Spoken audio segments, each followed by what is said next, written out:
Hey guys, it's Jack Punkington.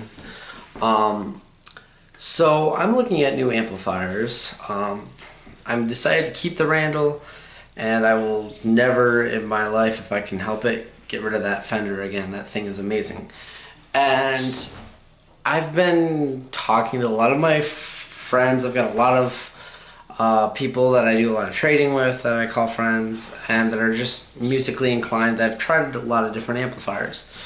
And there's a lot I've tried, there's a lot I want to try, but I'm probably going to end up getting a PV6505MH. I want something small, around 20 watts for quiet use when my roommates are asleep, like right now when I want to play guitar. What I'd have to do is hook up that to my interface, then hook my interface up to my computer with the 6505. All I have to do is plug headphones into it, and it sounds phenomenal. So looking at different amps got me thinking about one-channel amps versus two-channel amps. And I've owned both kinds. I've owned like a PV Windsor as a one-channel, an Orange Micro Terror is another example of a one-channel. Most of the amps I have owned are two or three-channel amps.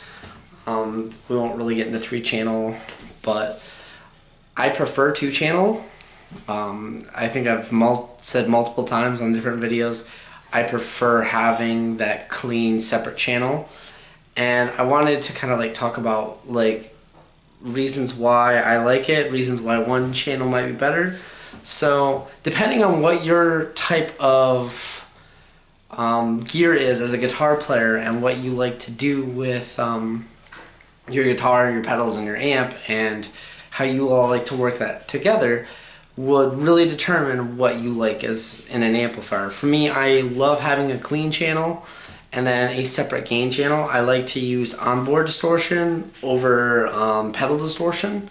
I'm not opposed to adding in pedal distortion, but like I would rather boost it with an overdrive pedal and just kind of give it a little more top end.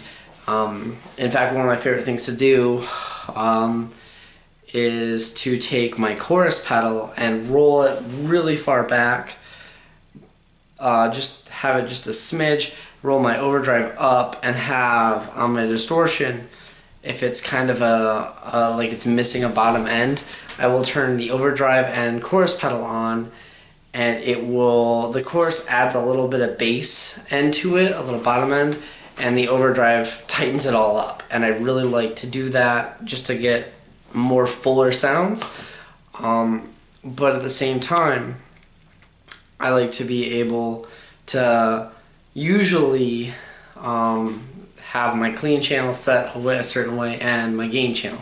Now, for example, on the Randall I can't necessarily do that, same with the 6505, but the Fender I could.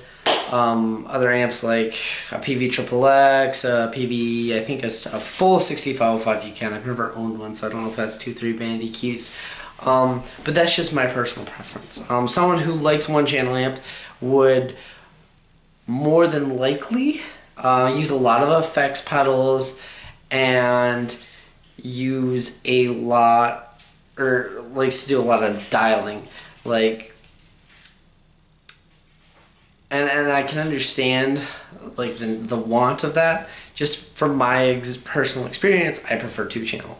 But if you're someone who loves to use effects and build it on top of a great amplifier, like I think it's the HVT Special 6. I was talking to a friend of mine, and that's what he does. He just runs that into a PA and then uses a ton of effects just to build on top of it. A Dark Terror would be an example, but that's a high gain amp, so you don't really need like a distortion pedal or an overdrive, or like a regular Terror you could do that with, or a PV Windsor. That way you can like use your effects pedals to the maximum and get your full value out of it. I just don't use effects as much, for me personally. That example I gave is usually most of the time when I'm using an effects pedal, or my effects, that's what I do. If I do a lot of like clean stuff and I don't want to switch to my acoustic, I will turn on the acoustic simulator and do that. and get kind of, you know, a clean acoustic sound. The only really effect that I prefer, which I actually don't have the blue box anymore, I sold it, is an Octavio, not an Octavio fuzz. I do plan on getting like a Boss Super Octavio pedal. I just want like a regular Octavio pedal. I love having that sound.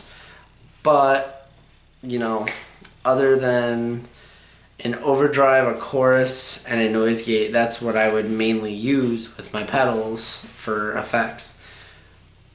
So think about that. Think about how you play, what you like to do, and what you would like to do on a stage situation, and what's more practical. And then there's, you know, there's other examples, like if an amp has built-in effects, like the Fender has every effect I need if I wanted to do that.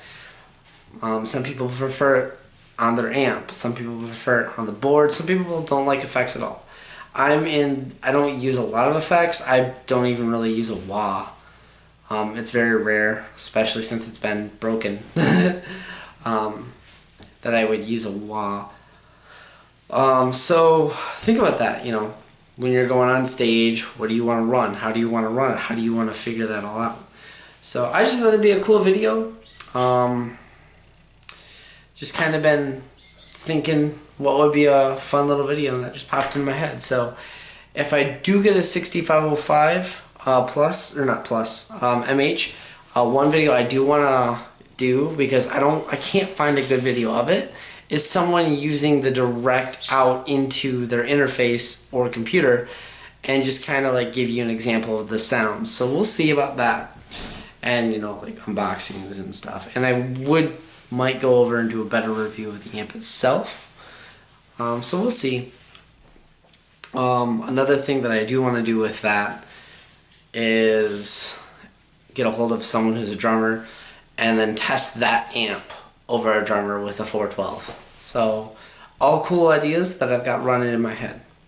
Just thought I'd share that with you guys. Hope you guys have a great day. This is Jack Punkington signing out. Peace, guys.